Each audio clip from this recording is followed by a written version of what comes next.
नमस्कार दोस्तों, मैं प्रशांत आप सभी दोस्तों का स्वागत करता हूं आपके अपने चैनल पर। तो जैसा कि आपको पता होगा कि हम क्रॉनिकल मैगज़ीन का अगस्त मंथ का मैगज़ीन पढ़ रहे हैं, जिसमें क्रॉनिकल के करंट अफेयर को हम कवर कर रहे हैं, जिसमें हमने जुलाई मंथ के पूरे क्रॉनिकल मैगज़ीन को अच्छे से पढ़ लिया है और अगस्त का भी हमारा मैगज़ीन ऑलमोस्ट 90% कवर हो चुका है, जिसमें हमने चर्चित व्यक्ति और कुछ पुरस्कार पिछले वीडियो में हमने देखे थे।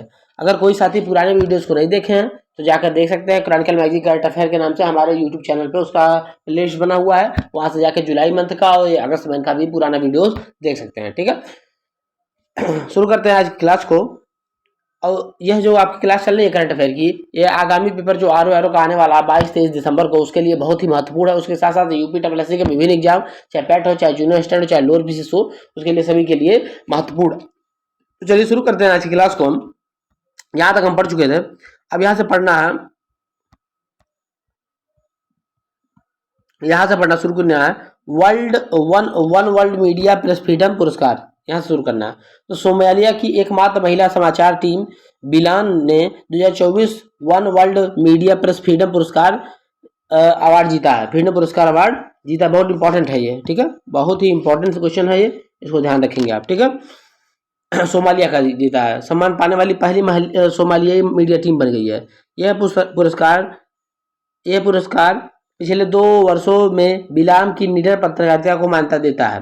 संयुक्त राष्ट्र विकास कार्यक्रम द्वारा 2021 में स्थापित बिलान मीडिया को 2024 में यूएनडीपी फंडिंग के माध्यम से यूरोपीय संघ द्वारा समर्थित किया गया है। यह सोमालिया के मोगादिशु में अपना मुख्यालय से दलसन मीडिया के समूह के तत्वावधान में काम करता है। ठीक है, पूरी तरह से महिलाओं से बनी यह टीम संपादकीय स्वतंत्रता के लिए साथ काम करती है। One world media press freedom पुरस्कार वैश्विक दक्षिण के स्वतंत्र मीडिया संगठनों को सम्मानित करता है, जो सामाजिक, सांस्कृतिक और राजनीतिक और आर्थिक चुनौतियों का समाधान करने के लिए मीडिया का उपयोग करते हैं। ठीक है, आगे बढ़ते हैं। आगे अवार्ड को पढ़ने से पहले सभी मित्रों से अनुरोध है कि आप ज्यादा चैनल को सब्सक्राइब करें, ज्यादा वीडियो को शेयर करें, ज्यादा लाइक करें। आप हमारे टेलीग्राम चैनल और व्हाट्सएप चैनल को जरूर ज्वाइन करके रखें, जिसका लिंक आपको कमेंट बॉक्स में मिल जाएगा। ठीक है, चलिए शुरू करते हैं। विनोद गनात्रा को Nelson Mandela life time achievement award दिया गया। हाल ही में विश्व स्तर पर प्रशंसित फिल्म निर्माता विनोद गनात्रा फिल्मों में उनके योगदान के लिए दक्षिण अफ्रीका के प्रतिष्ठित Nelson Mandela life time achievement award से सम्मानित होने वाले पहले भारतीय बन गए हैं। बच्चों के लिए सिनेमा की दुनिया में उनके अपार योगदान के लिए उन्हें 7वां नेल्सन मंडेला बाल फिल्म महोत्सव में इस प्रतिष्ठित पुरस्कार से सम्मानित किया गया।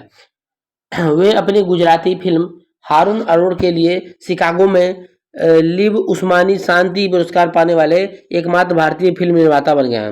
उन्होंने बच्चों और युवाओं के लिए 25 बहुभाषीय टेलीविजन कार्यक्रम के निर्माण के अलावा 400 से अधिक वृत्त चित्रों में न्यूज रील संपादक और निर्देशन किया है। ठीक है, बेल्लेन सुवैया को EY वर्ल्ड एंटरप्रेन्योर पुरस्कार जीता है। ठीक है, बेल्लेनर सुवैया ने 6 जून 2024 को tube investments of India limited के कार्यकारी उपाध्यक्ष बेल्लेन सुवैया ने 2024 के लिए EY world entrepreneur of the year जीता है। EY world entrepreneur of the year 2024 का पुरस्कार जीता है। किसने? बेल्लेन सुवैया ने।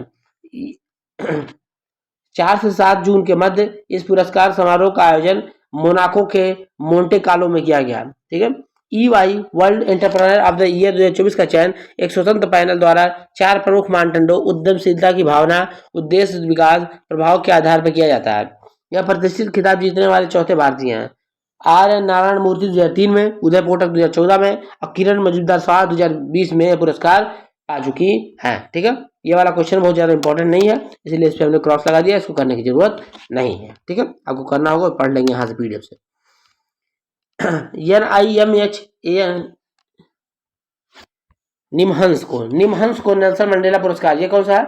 निमहंस क्या है? देखिए, विश्व स्वास्थ्य संगठन ने राष्ट्रीय मानसिक स्वास्थ्य एवं तंत्रिका विज्ञान संस्थान निमहंस एवं बोत्सवाना के प्रोफेसर बोटल मोंगवे को 2024 के लिए स्वास्थ्य संवर्धन हेतु नेल्सन मंडेला पुरस्कार से सम्मानित किया है। यह पुरस्कार निमहंस को जिनेवा स्विट्जरलैंड में 77वें विश्व स्वास्थ्य सभा में एक विशेष समारोह में प्रदान किया गया है। निमहंस बेंगलुरु स्वास्थ्य एवं परिवार कल्याण मंत्रालय के अधीन देश का प्रमुख मानसिक स्वास्थ्य संगठन है। इसकी स्थापना 1974 में मैसूर सरकार द्वारा स्थापित मानसिक अस्पताल एवं भारत सरकार के अखिल भारतीय मानसिक स्वास्थ्य संस्थान से मिलाकर की गई थी। नेल्सन मंडेला पुरस्कार उन व्यक्तियों, संस्थाओं, सरकारी या गैर सरकारी संगठनों को प्रदान किया जाता है जिन्होंने स्वास्थ्य संवर्धन में उल्लेखनीय योगदान किया है। इसे विश्व स्वास्थ्य संगठन द्वारा 2019 में स्थापित किया गया था। 77वें विश्व स्वास्थ्य सभा के दौरान प्रदान किए जाने वाले अन्य पुरस्कार तो यहाँ पर दिया हुआ है, बहुत ज़्यादा इंपॉर्टेंट नहीं है। ये सासाकावा स्वास्थ्य पुरस्कार, इसको पढ़ लेना खाली। सासाकावा स्वास्थ्य पुरस्कार तो किसको मिला है? डॉक्टर डोरेन रामोगोला मासीरे को। डॉक्टर डोरेन रामोगोला मासीरे को सासाकावा स्वास्थ्य पुरस्कार दिया गया। सासाकावा स्वास्थ्य पुरस्कार किसको दिया है? डॉक्टर डोरेन रामोगोला मासीरे को। ठीक है, आगे बढ़ते हैं। सेबी को वेस्ट कंडक्ट और बिजनेस रेगुलेटर पुरस्कार। हाल ही में भारत में प्रतिभूति बाजारों के लिए विनियामक ढांचे को मजबूत करने में अपनी भूमिका के लिए भारतीय प्रतिभूति एवं विनिमय बोर्ड ने द एशियन बैंकर द्वारा एशिया प्रशांत में best conduct business of the regulator पुरस्कार प्रदान किया गया है। तो सेबी को best conductor of business regulator पुरस्कार से प्रदान किया गया है। ठीक है, सेबी की स्थापना कब हुई थी? देखिए यहाँ पे दिया हुआ है, ये सब दिया हुआ है, ये सब इंपॉर्टेंट नहीं। अब सेबी की स्थापना सबसे ज्यादा इंपॉर्टेंट। भारतीय प्रतिभूति एवं विनिमय बोर्ड सेबी भारतीय प्रतिभूति एवं विनिमय बोर्ड अधिनियम 1992 के प्रावधानों के तहत 12 अप्रैल 1992 को स्थापित की गई एक वैधानिक निकाय है। 12 अप्रैल 1992 को। सेबी का मूल कार्य प्रतिभूतियों एवं निवेशकों के हितों की रक्षा करना तथा प्रतिभूति बाजार को बढ़ावा देना एवं इसका विनिमय करना है। सेबी का मुख्यालय मुंबई में है तथा इसका क्षेत्रीय कार्यालय अहमदाबाद, कलकत्ता, चेन्नई, मुंबई में। अहमदाबाद, कलकत्ता, चेन्नई, मुंबई में। चेन्नई, दिल्ली में। अहमदाबाद, कलकत्ता, चेन्नई, दिल्ली में है और इसका मुख्यालय कहाँ पे है? मुंबई में है। ठीक है, अब चर्चित स्थल के बारे में हम बात करने वाले हैं। चर्चित स्थल कौन कौन से हैं? अगस्त माह के क्रॉनिकल मैगजीन में जो की दिए हुए हैं उनके बारे में पढ़ते हैं। डेनमार्क पोर्क और डेयरी का प्रमुख निर्यातक देश। डेनमार्क 2030 से पशुधन, कार्बन डाइऑक्साइड और उत्सर्जन पर कर लगाएगा, जिससे वह ऐसा करने वाला पहला देश बन जाएगा। डेनमार्क की राजधानी तो देखिए, जो पशुधन उत्सर्जन होगा उस पर कर लगाने का कार्य डेनमार्क कर रहा है। पोर्क और डेयरी का प्रमुख निर्यातक ये भी है। पोर्क मतलब क्या होता है? सुअर का मांस। ठीक है, डेनमार्क की राजधानी कोपेनहेगन है। यह उत्तर यूरोप में एक नॉर्डिक देश है और जेटलैंड प्रायद्वीप पर हिस्सा है। जेटलैंड प्रायद्वीप का हिस्सा है। ठीक है, तो ये नॉर्डिक देश है और जेटलैंड प्रायद्वीप का हिस्सा है। यह देश उत्तरी सागर से के पश्चिम तट पर एवं कैंटेगट खाड़ी के पूर्वी तट पर अवस्थित है। डेनमार्क लगभग 400 द्वीपों का द्वीप समूह है, जिसमें सबसे बड़ा द्वीप जीलैंड है। सबसे बड़ा डेनमार्क का सबसे बड़ा द्वीप कौन है? तो 400 द्वीपों का समूह है, लेकिन सबसे बड़ा द्वीप डेनमार्क का कौन सा है? जीलैंड द्वीप है। बहुत ज्यादा इंपॉर्टेंट पूछ सकता है। सबसे बड़ा डेनमार्क का सबसे बड़ा द्वीप कौन सा है? जीलैंड है। जीलैंड। आगे बढ़ते हैं। नेट्रान झील, ये क्या है? मानवीय गतिविधियों एवं जलवायु परिवर्तन का प्रभाव तंजानिया की नेट्रान झील पर पड़ रहा है, जिसके कारण पर्यावरणविदों ने चेतावनी जारी किया है। नेट्रान झील लेसर फ्लेमिंगो और पूर्वी अफ्रीका आबादी के लिए एकमात्र महत्वपूर्ण नियमित प्रजनन स्थल है। इस प्रजाति का विश्व की 75% से अधिक आबादी प्रजनन के लिए हर साल नेट्रान झील में प्रवास करती है। इसे 2001 में रामसर कन्वेंशन की वेटलैंड सूची में शामिल किया गया था। तो बस इसमें इतना ही इंपॉर्टेंट है कि मानव गतिविधियों एवं जलवायु परिवर्तन का प्रभाव नेट्रान झील पर पड़ रहा है। नेट्रान पर झील पर पड़ रहा है, जिसमें पर्यावरणविदों ने मतलब कि चेतावनी दी है। तो नेट्रान झील कहाँ स्थित है? तो आपको बस इतना रखना, नेट्रान झील कहाँ है? तंजानिया में। तंजानिया की राजधानी क्या है? डोडोमा। तंजानिया की राजधानी डोडोमा है। ठीक है, आगे बढ़ते हैं। बाल्टिक सागर। हाल ही में रूसी Su-24 बम वर्षक ने रणनीतिक रूप से महत्वपूर्ण बाल्टिक सागर द्वीप गोटलैंड के पास स्वीडिश हवाई क्षेत्र का उल्लंघन किया। ठीक है, स्वीडन में। गोटलैंड कहाँ पे है? गोटलैंड द्वीप कहाँ पे है? सागर द्वीप गोटलैंड कहाँ पे है? स्वीडन में। बाल्टिक सागर डेनिश जलबंध के मध्य से उत्तरी अटलांटिक सागर से जुड़ा हुआ है। यह एक स्कैंडिनेवियाई प्रायद्वीप के शेष महाद्वीपों यूरोप से अलग करता है। ठीक है, तो आपको बस इतना याद रखना है कि गोटलैंड द्वीप कहाँ पे है? तो गोटलैंड द्वीप आपका स्विट्जरलैंड में है। तो गोटलैंड द्वीप आपका स्विट्जरलैंड में है। गोटलैंड द्वीप स्विट्जरलैंड में है। ठीक है, आगे बढ़ते हैं। यह विश्व का सबसे बड़ा अंतर्देशीय खारा सागर है। बड़ी मात्रा में नदी जल के प्रवाह के कारण इसमें कम लवणता दर्ज की गई आती है। बाल्टिक सागर को स्पर्श करने वाले देश कौन कौन से हैं? देखिए अब सबसे ज्यादा इंपॉर्टेंट है, बाल्टिक सागर को स्पर्श करने वाले देश कौन कौन से हैं? तो डेनमार्क, जर्मनी, पोलैंड, ठीक है, Denmark, Germany, Poland, Lithuania, Latvia, Estonia, रूस, फिनलैंड, स्वीडन, ठीक है। तो आप ऊपर से भी देख सकते हैं, देखिए ऊपर सबसे ऊपर देखेंगे तो स्वीडन, स्वीडन के बगल में क्या है?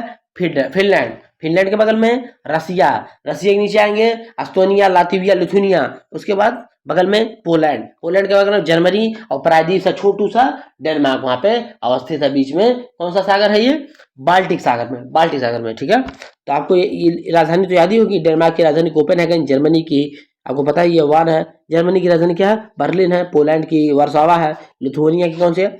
एस्टोनिया की टलिन है, लातविया की रीगा है, लातविया की विल्नियस है, लिथुआनिया की रीगा है। रूस की कौन सी राजधानी है? आपको पता ही होगा कि रूस की राजधानी मॉस्को है। फिनलैंड की क्या है? फिनलैंड और स्वीडन, स्वीडन की क्या?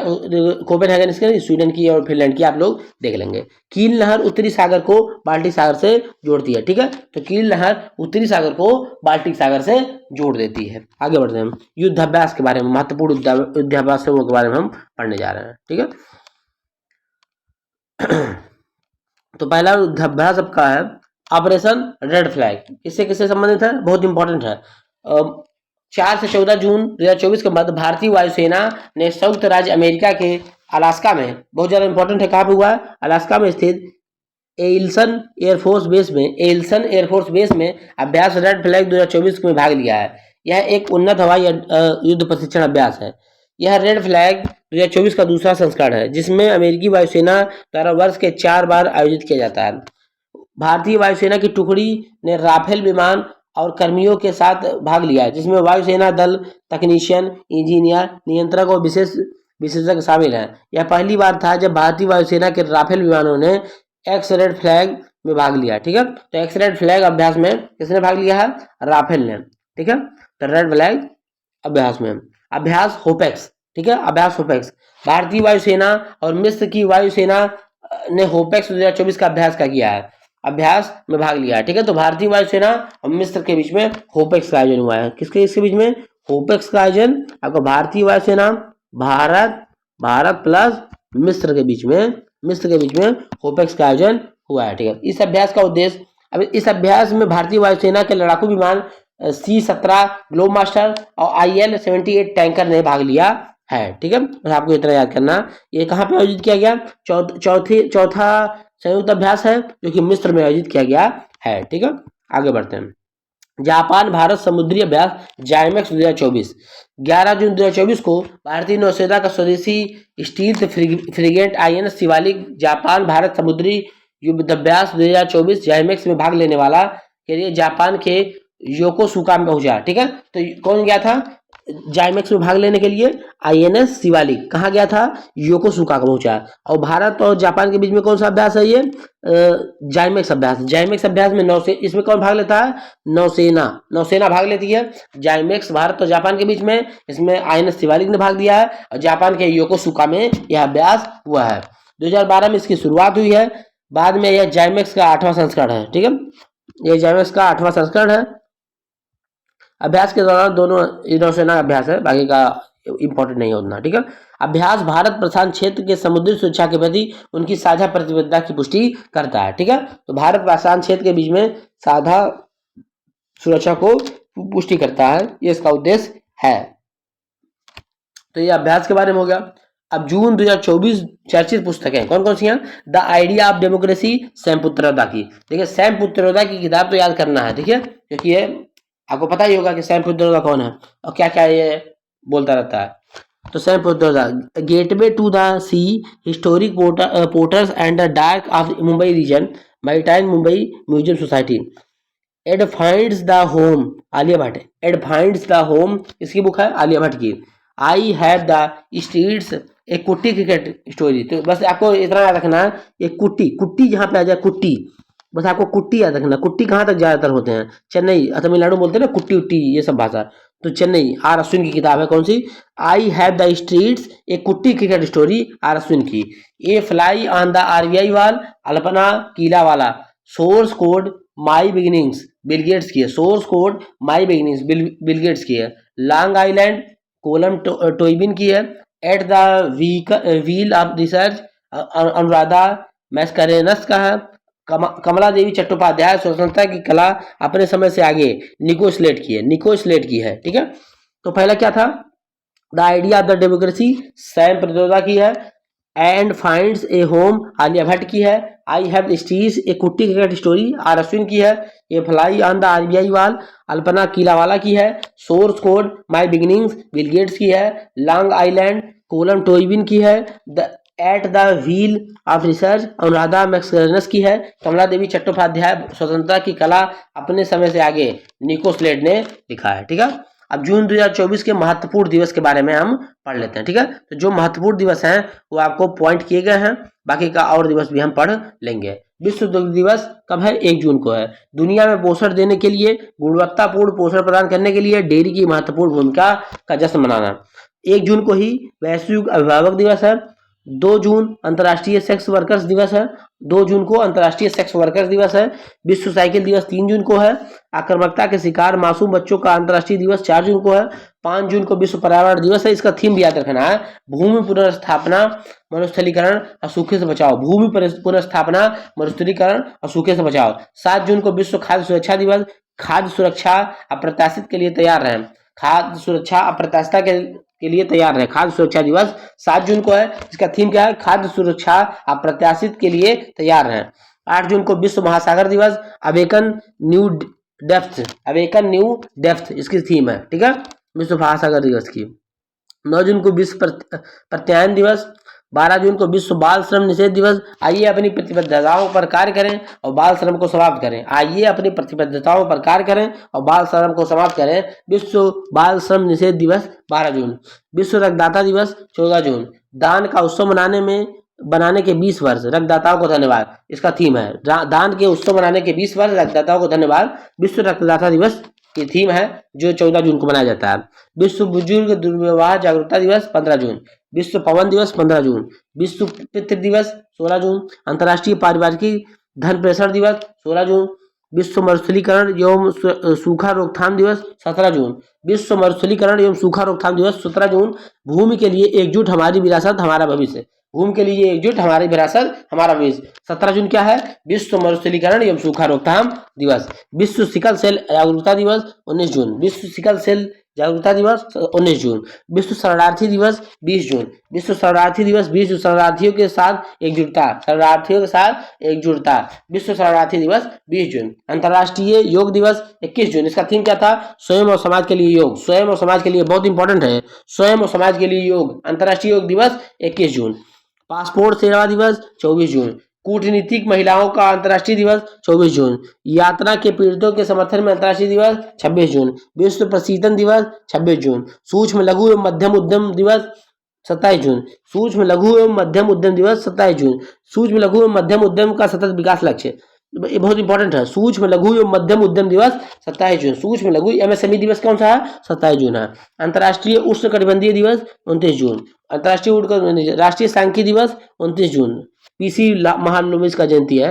राष्ट्रीय सांख्यिकी दिवस, निर्णय लेने के लिए डेटा का उपयोग। अंतर्राष्ट्रीय संसदीय दिवस 30 जून। अंतर्राष्ट्रीय संसदीय दिवस 30 जून। अंतर्राष्ट्रीय शुद्ध ग्रह दिवस 30 जून। ठीक है, तो ये आपके महत्वपूर्ण दिवस भी हो गए हैं। ठीक है, आपको वीडियो कैसा लगा आप कमेंट बॉक्स में कमेंट करके बताएंगे।